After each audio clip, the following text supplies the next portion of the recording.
नमस्कार विद्यार्थी मित्रांनो, अभ्यास मित्र परिवारामध्ये तुम्हा सर्वांचं स्वागत आहे. मित्रांनो, आज आपण 27 जुलै रोजीचा करंट अफेअर्स अभ्यासणार आहोत. बघा मित्रांनो, आज आपण एक नवीन बॅच सुरू करतोय जिचं नाव आहे कंबाईन प्रतिज्ञा बॅच. तर या बॅचचे ऍडमिशन आजपासून सुरू होत आहे. फी फक्त असणार आहे 499 रुपये. 1 ऑगस्ट ते 31 ऑगस्ट या दरम्यान तुमचं पूर्ण जे कंबाईनचे सब्जेक्ट आहे पूर्व परीक्षेचे त्याचा आम्ही रिव्हिजन करून घेणार आहोत. इथं फक्त दोनच सब्जेक्ट जे ते लाईव्ह रेकॉर्डेड दिले जाणार आहे. एक म्हणजे चालू घडामोडी, दुसरं म्हणजे गणित बुद्धिमत्ता. उर्वरित सगळ्या विषयांचे लेक्चर जे आहे ते लाईव्ह होणार आहे. ठीक आहे. तर अशा प्रकारची बॅच आहे, 1 मंथ बॅच आहे. या 1 मंथ मध्ये सर्व सिलेबस जो आहे तुमचा कव्हर होणार आहे. या बॅच मध्ये लिमिटेड सीट आहे, फक्त 300 सीट आहे आणि 300 विद्यार्थ्यांना इथं प्रवेश दिला जाईल. त्यानंतर मात्र या बॅचची फी 1,500 रुपये होणार आहे.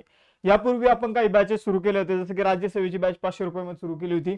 आजपासून या बॅचची फी 999 झालेली आहे.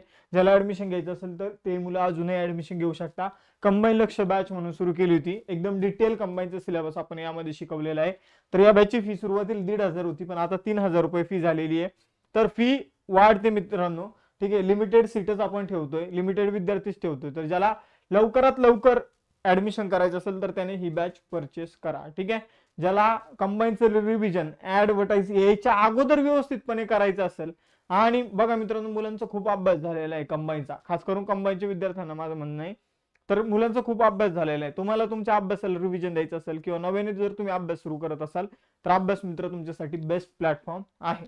ठीक आहे मित्रांनो, तर सुरू करूया आजचं लेक्चर. त्यापूर्वी आपण काही नोट्स आणलेले आहे, पॉलिटीच्या रिव्हिजन नोट्स आणलेले आहे, तर त्याही तुम्ही परचेस करू शकता फक्त 99 रुपयात.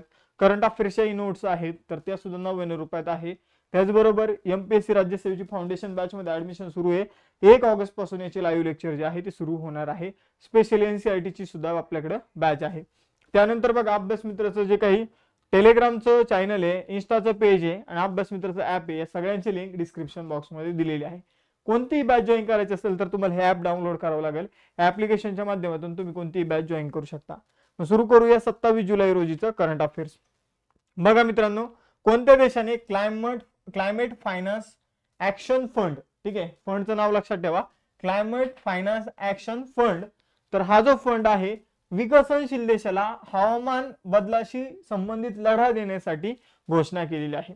तर बघा, क्लायमेट फायनान्स ऍक्शन फंड हा कशासाठी घोषित करण्यात आलेला आहे, तर विकसनशील देशांना हवामान बदलाशी संबंधित जे काही प्रॉब्लेम्स निर्माण होत आहे तर त्या प्रॉब्लेम्सला लढा देण्यासाठी हा जो फंड आहे याची घोषणा अलीकडे करण्यात आली. मग कोणत्या देशाने केली? अझरबैजान या देशाने या फंडची घोषणा केलेली आहे. लक्षात ठेवा, वन लाइनर क्वेश्चन आपल्याला येऊ शकतो. यानंतर पुढे जाऊया. अझरबैजान जो आहे तो युरोप आणि आशिया दरम्यान असलेला एक देश आहे. आपण जर बघितलं तर हा कोणत्या आंतरराष्ट्रीय संघटनेमध्ये आपल्याला बघायला मिळतो? SCO. ठीक आहे.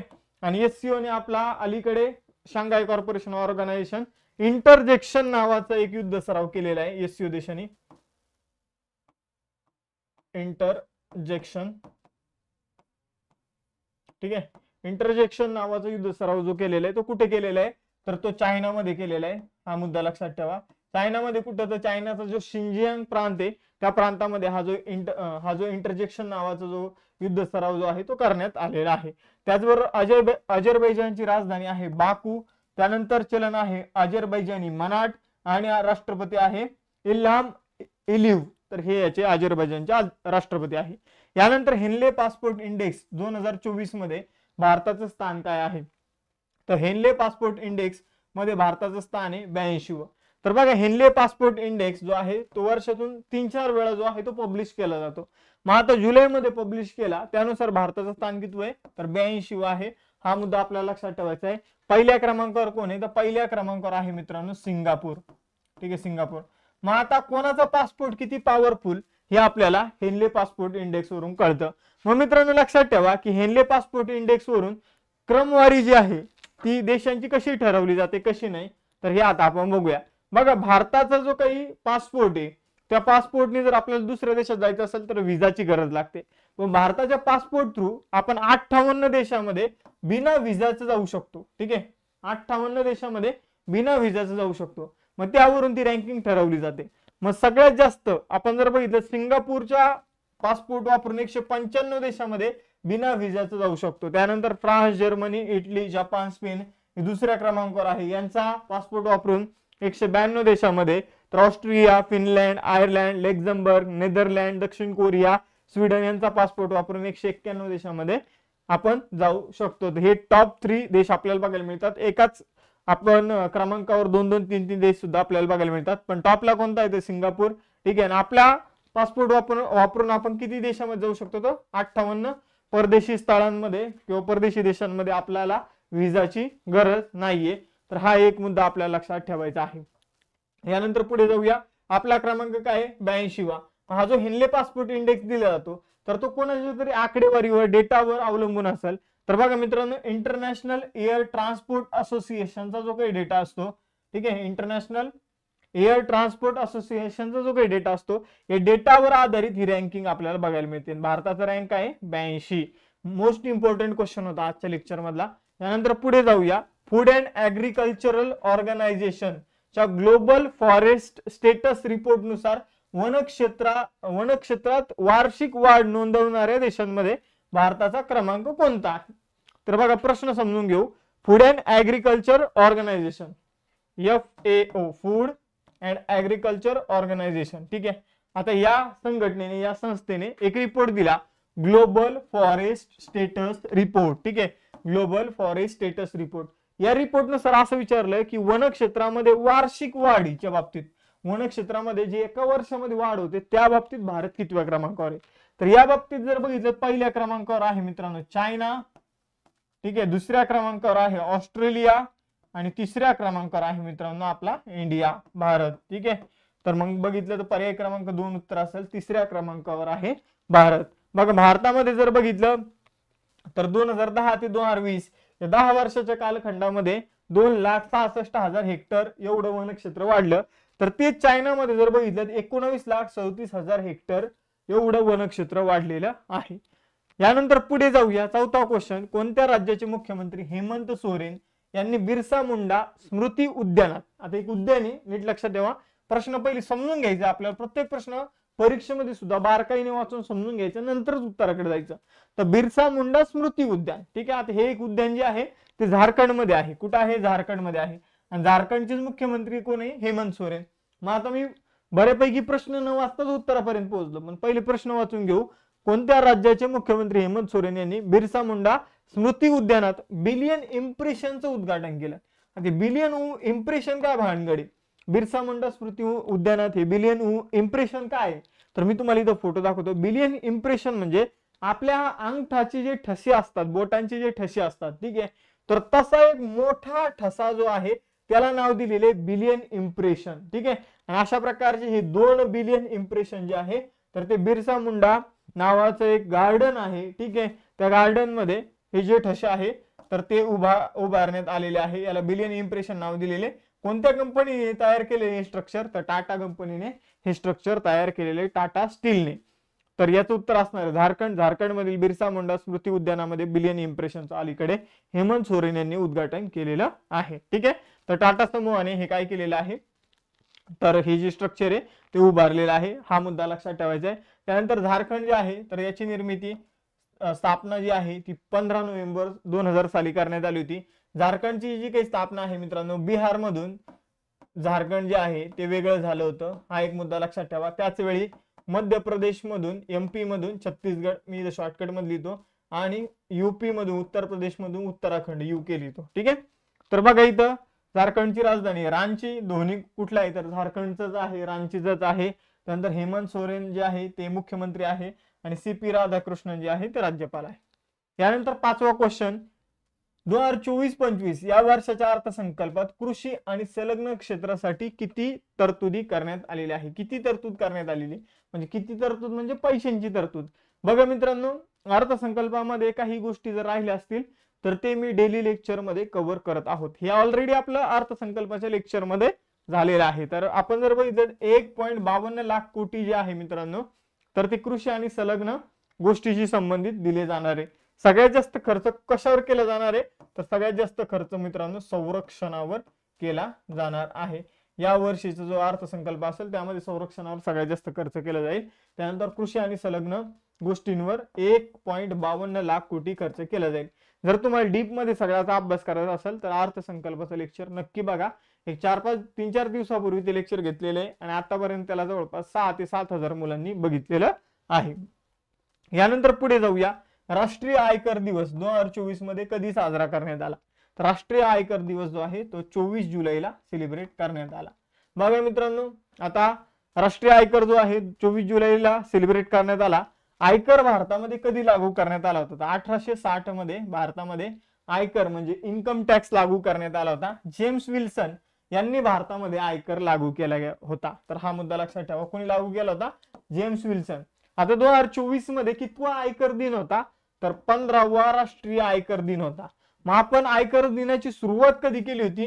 तर 24 जुलै 2010 साली आपण आयकर दिनाची सुरुवात केली होती ना. या वर्षी आपण 15वा आयकर दिन जो आहे तो 24 जुलै रोजी सेलिब्रेट केलेला आहे. हा मुद्दा महत्वाचा आहे, लक्षात आपल्याला ठेवायचा आहे. यानंतर पुढे जाऊया. कोणत्या राज्यात क्षयमुक्त नगरपालिकांसाठी स्वास्थ्य नगरम प्रकल्प जो आहे तो सुरू करण्यात आलेला आहे? बघा मित्रांनो, क्षय हा जो आजार आहे त्यालाच आपण काय म्हणतो? ट्युबरक्युलोसिस, टीबी आपण ज्याला म्हणतो. ठीक आहे, तर टीबीला इथं समजून घ्या राज्यातून मुक्त करण्यासाठी तर कोणत्या राज्यामध्ये स्वास्थ्य नगरम प्रकल्प जो आहे तो सुरू झालेला आहे? तर स्वास्थ्य नगरम प्रकल्प जो आहे तो तेलंगणामध्ये सुरू करण्यात आलेला आहे. तर बघा मित्रांनो, क्षयरोगाला हटवण्यासाठी तेलंगणामध्ये स्वास्थ्य नगरम प्रकल्प जो आहे हैदराबाद मध्ये सुरू करण्यात आलेला आहे. तेलंगणाची राजधानी आहे हैदराबाद. आपल्याला जर बघितलं तर या प्रकल्पाचा उद्देश असा आहे की क्षयरोगाच्या ज्या काही घटना आहे तर ते 1/3 म्हणजे 33% कमी करणं हा या प्रकल्पाचा किंवा मोहिमेचा उद्देश आहे. यानंतर पुढे जाऊया. तेलंगणाची स्थापना 2 जून 2014 साली करण्यात आली होती. राजधानी आहे हैदराबाद. ठीक आहे, मुख्यमंत्री आहे रेवंत रेड्डी जे काँग्रेस पक्षाचे आणि सीपी राधाकृष्णन जे आहे ते राज्यपाल आहे. यानंतर पुढे जाऊया. 8वा क्वेश्चन. स्टार्टअप साठी एंजल टॅक्स जो आहे 2024-25 च्या बजेटमध्ये रद्द करण्यात आला. स्टार्टअप साठीचा एंजल टॅक्स 2024-25 च्या बजेटमध्ये रद्द करण्यात आला. कोणत्या वर्षी हा एंजल टॅक्स लागू करण्यात आला होता? तर बघा मित्रांनो, एंजल टॅक्स नेमका असतो काय?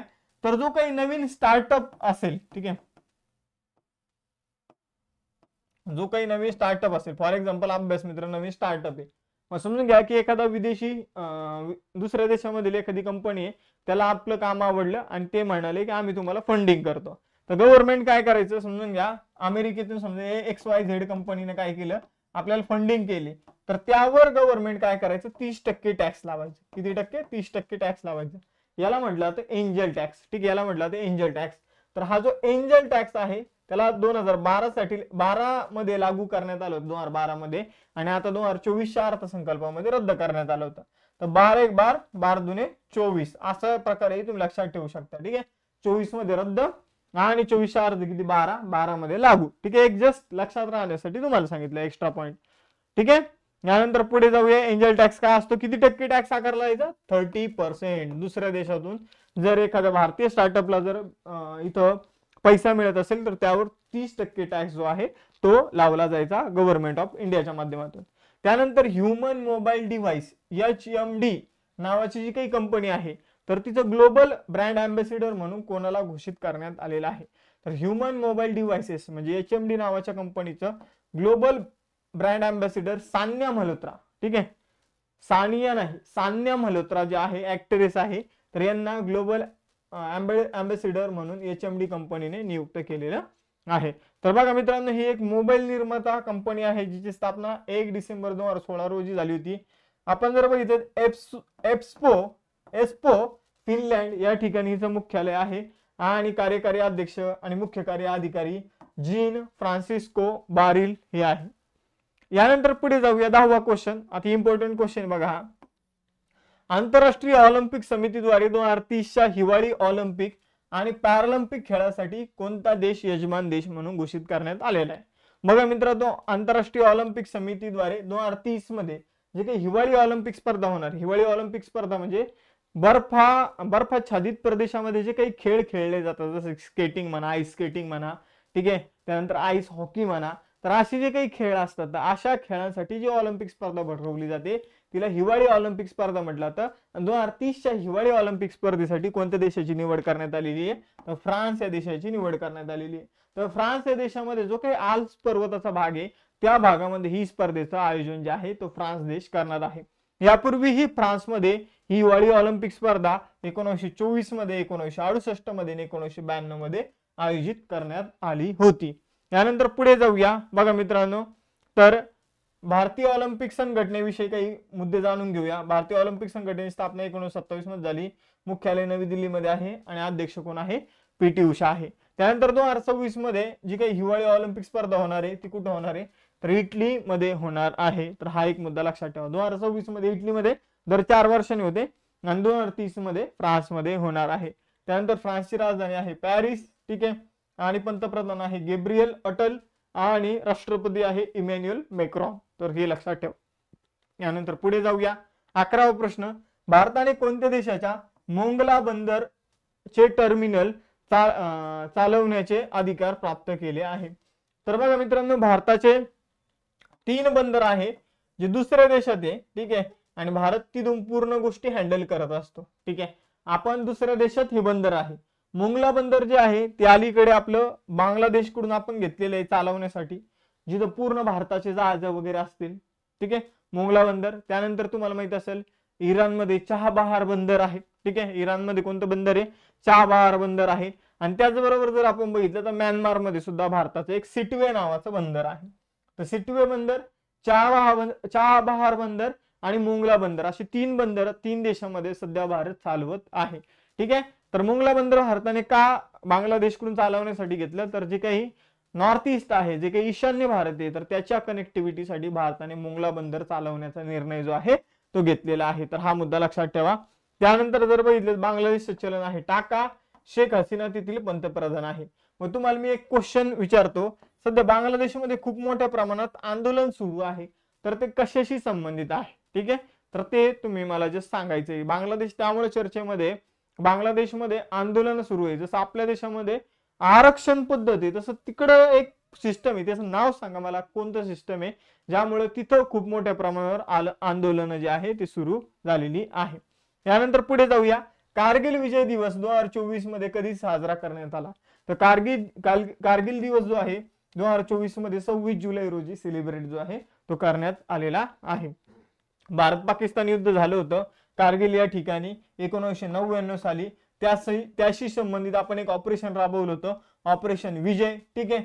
तर ऑपरेशन विजयचा आपण जर बघितलं हा 25वा वर्धापन दिन असणार आहे, तर त्यामुळे आपल्याला यावर क्वेश्चन विचारण्याचे चान्सेस जे आहे ते जास्त आहे। 26 जुलै जो दिवस आहे हा कारगिल विजय दिवस म्हणून सेलिब्रेट केला जातो।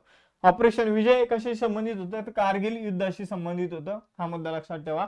आपल्याला 100% यावर्षी यावर क्वेश्चन येऊ शकतो बघा। त्यानंतर 13वा क्वेश्चन आहे, जुलै 2024 मध्ये पॅरिसच्या ग्रेविन म्युझियम द्वारे विशेष सोन्याची नाणी देऊन सन्मानित होणारा पहिला भारतीय अभिनेता कोणता? तर बघा पॅरिस मध्ये ग्रेवियन नावाचं म्युझियम आहे आणि तिथं लोकांना एक विशिष्ट पुरस्कार दिला जातो। तो पुरस्कार काय असतो, एक सोन्याचं नाणं असतं आणि हे सोन्याचं नाणं आता कुणाला देण्यात आलेलं आहे अलीकडे, तर शाहरुख खान यांना हे सोन्याचं नाणं देऊन पुरस्कृत करण्यात आलेलं आहे आणि असे ते पहिलेच भारतीय व्यक्ती बनलेले आहे। त्यानंतर रेसल फॉर ग्लोरी नावाचा कार्यक्रम जो आहे तो अलीकडे कोणी सुरू केला? तर बघा मित्रांनो, रेसल फॉर ग्लोरी काय असणार आहे, तर 50 महिला रेसलर जे आहे, कुस्तीपटू जे आहे, तर त्यांना प्रशिक्षण आणि त्यांचा सांभाळ जो आहे तर तो एका बँकेमार्फत केला जाणार आहे। ती बँक असणार आहे इंडसइंड बँक आणि यासाठी जो सुरू करण्यात आलेला उपक्रम आहे तो आहे रेसल फॉर ग्लोरी, ठीक आहे। एवढंच तुम्ही लक्षात ठेवा, तुम्हाला पूर्ण गोष्टी ज्या आहे ते तुमच्या क्लिअर होऊन जाईल। इंडसइंड बँकेची स्थापना एप्रिल 1994 ला करण्यात आलेली आहे। मग स्थापनेनुसार ही कोणती बँक असणार आहे, जुनी खाजगी बँक की नवीन खाजगी बँक? तर हे तुम्हाला कमेंट बॉक्स मध्ये याचं उत्तर द्यायचंय। हिचं मुख्यालय मुंबईमध्ये आहे, एमडी आणि सीईओ आहे सुमंत कठपालिया। यानंतर बिहार विधानसभेमध्ये पेपर लीक विरोधी एक विधेयक मंजूर करण्यात आलेले, त्यामध्ये जास्तीत जास्त शिक्षेची तरतूद काय आहे? तर बघा मित्रांनो, बिहारमध्ये आणि आता अलीकडे सगळ्याच राज्यामध्ये हे पेपर लीक विरोधात विधेयक मंजूर होणं सुरू झालेलं आहे, कारण ही खूप मोठी बाब आहे। एक मुलगा आयुष्यभर अभ्यास करतो, आयुष्यातलं एक मेजर काय अभ्यास करतो आणि ते काही लोक पेपर लीक करतात आणि तिथं जर बघितलं तर जे काही जेन्युइन अभ्यास करणारी मुलं असतात त्यांचं नुकसान होतं. मग बिहारने जर बघितलं तर एक कायदा बनवला आणि 10 वर्षाची शिक्षा आणि 1 कोटी पर्यंतचे पैसे. ठीक आहे, 10 वर्षाची तसेच 1 कोटी पर्यंतची शिक्षा जी आहे पेपर लीक करणाऱ्या व्यक्तीला इथून पुढे मिळणार आहे. तर हा मुद्दा आपल्याला लक्षात ठेवायचा आहे. आणि राज्य सुद्धा लक्षात ठेवा बिहार. त्याचबरोबर आज एका बॅचचे कंबाईनच्या बॅचचे ऍडमिशन सुरू झालेले कंबाईन प्रतिज्ञा बॅच. तर याचे ऍडमिशन सुद्धा तुम्ही आज घेऊ शकता. फी असणारे पहिल्या 300 विद्यार्थ्यांसाठी 499. त्या व्यतिरिक्त बाकी सुद्धा आपल्याकडे वेगवेगळ्या बॅचेस आहे. ठीक आहे, पॉलिटीच्या क्लास नोट्स आता 1 ऑगस्टला सर्वांना मिळून जाईल. तत्पूर्वी तुम्ही 99 रुपयामध्ये तो परचेस करून ठेवा. ठीक आहे, कोर्स आहे आपल्या ऍपमध्ये, नोट्सच मिळणार त्यामध्ये, पण आपण ऍडव्हान्स मध्ये तुम्ही याचे ऍडमिशन जे आहे ते सुरू केले किंवा ऍडव्हान्स मध्ये तुम्ही परचेस करून ठेवू शकता. आपल्याकडे राज्यसेवेच्या 2025 ची तयारी करण्यासाठी प्री मेन्स इंटरव्ह्यू अशी एक इंटिग्रेटेड फाउंडेशन बॅच सुरू झालेली आहे, जिची लेक्चर 1 ऑगस्ट रोजी सुरू होणार आहे. लाईव्ह लेक्चर तर ती तुम्ही जॉईन करू शकता. स्पेशल एनसीईआरटी बॅच मराठी माध्यमातून आहे, ती सुद्धा तुम्ही जॉईन करू शकता. या सगळ्या बॅचेस आपल्या अभ्यास मित्र ऍप्लिकेशन मध्ये आहे. तुम्ही इंस्टावर आम्हाला फॉलो करू शकता, टेलिग्रामवर फॉलो करू शकता. सगळ्यांची लिंक डिस्क्रिप्शन बॉक्समध्ये दिलेली आहे. थांबूया इथं, भेटूया नेक्स्ट सेशनमध्ये. जर तुम्हाला लेक्चर आवडलं असेल तर निश्चितच लेक्चर लाईक करा, चॅनलला सबस्क्राईब करा आणि जास्तीत जास्त मित्रांपर्यंत हे लेक्चर शेअर करा. भेटूया नेक्स्ट सेशनमध्ये. चलो बाय बाय एव्हरीवन. जय हिंद.